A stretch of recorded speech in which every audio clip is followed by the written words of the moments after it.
My father grew up on an Indian reservation in South Dakota. It is a place with few trees and even fewer people, and there has been little development since the place was settled many, many years ago. The people live in clusters of nearly uniform houses that were built by the government, and the only place to go shopping or see a movie is nearly 2 hours away. It's hot in the summer, cold in the winter, and sometimes the wind blows for days without letting up. Even now, the people here have to be tough to survive. You look out for your friends, you help your neighbors, and you don't forget your family. His grandmother died when he was very young, but he's told me that he retains one particularly vivid memory of her. It was winter, and they were at the house together in the early evening. She was cooking in the kitchen while he played with a deck of cards in the front room. He can't quite recall what she looked like, but he can still remember the smell of the food that she was making that night. It's funny how memories work that way. His parents, grandfather, and 2 older sisters had caught a ride into Rapid City to buy supplies before the big storms came through, so it was just the 2 of them. She went on cooking and he went on playing with those cards until he lost track of time, and it was pitch black outside. There was a knock at the door. Not a loud knock like the police, or the friendly kind of knock that a neighbor uses when he's stopping by to borrow something. Just a slow, quiet tapping on the door. Tap, tap, tap. Just like that. Naturally, he figured his family had made it back from the city, so he went right over to let them inside. Before he had a chance to reach the door, his frail, elderly grandmother grabbed him by the arm and pulled him away like he was a rag doll. "Never answer the door at night," she told him, covering his mouth so he couldn't say anything. He could feel her arm trembling. There was no more knocking, but my father couldn't shake the sense that there was someone familiar standing on the other side, waiting to be let in.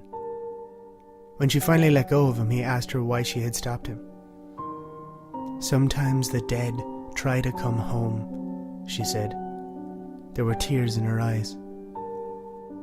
His family didn't return that night, and there was no phone service, so they couldn't call. When they made it back the following day, he learned his grandfather had died from a heart attack during the trip. My father never said anything about the knocking, and neither did his grandmother. It was like it had never happened. His grandmother wasn't the same after that, and followed her husband to the grave just a few months later. My father was 6 years old. It was much later when my father found himself alone at night during a particularly bad winter storm. The wind howled outside and the rest of his family was stranded miles away. They had gone into the city that morning and wouldn't be able to come back until the storm let up and the roads were cleared. Eventually the electricity went out and the only light came from the stove they used for heating. The worst part of the storm lasted a few hours, but finally it got quiet outside as the wind slowed and the windows stopped rattling. Then the knock came again.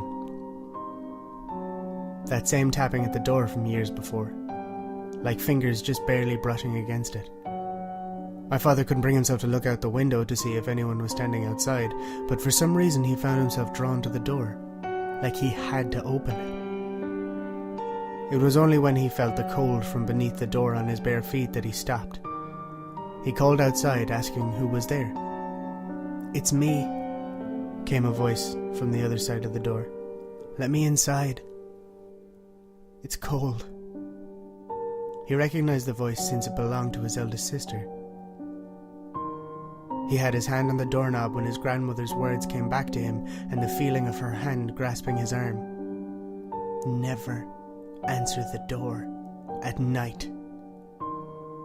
There were many things he could have asked his sister at that moment. He could have asked her where his parents were, or why he hadn't heard the car pull up when they were dropped off. He could have even asked her why she needed to knock at all. They didn't lock their doors on the reservation. He didn't ask her any of those things. Instead, he told her to go around to the back and he would let her inside. Before he could say anything else or even think anything else, he heard the knocking start at the back door, like she'd been there the whole time. Before he could say anything else or even think anything else, he heard the knocking start at the back door, like she'd been there the entire time. Instantly. Tap, tap, tap. He didn't open the door and spent the rest of the night curled up on the floor. His family had tried to return home earlier that evening and gotten into a car accident in the snow. His father had broken his leg in 2 places. His eldest sister had died, mangled in the wreck. He didn't tell anyone what had happened, but he knew in his heart that sometimes the dead do try to come home. My father wasn't afraid of what might have happened that night. When he told me the story, he was sorrowful. He always regretted that he lost his opportunity to see his sister one last time. I know that's why he went home by himself and waited when my mother died. You don't forget family. I know he heard that knocking on the door, that tap, tap, tap, like he remembered it from his youth. I also know that he forgot something very, very important. The fear in his grandmother's voice on that cold winter night, and the way she held him with all her strength. Never answer the door at night. When we found him the next day, the front door was wide open, and he had been torn limb from limb. There were no footprints in the snow.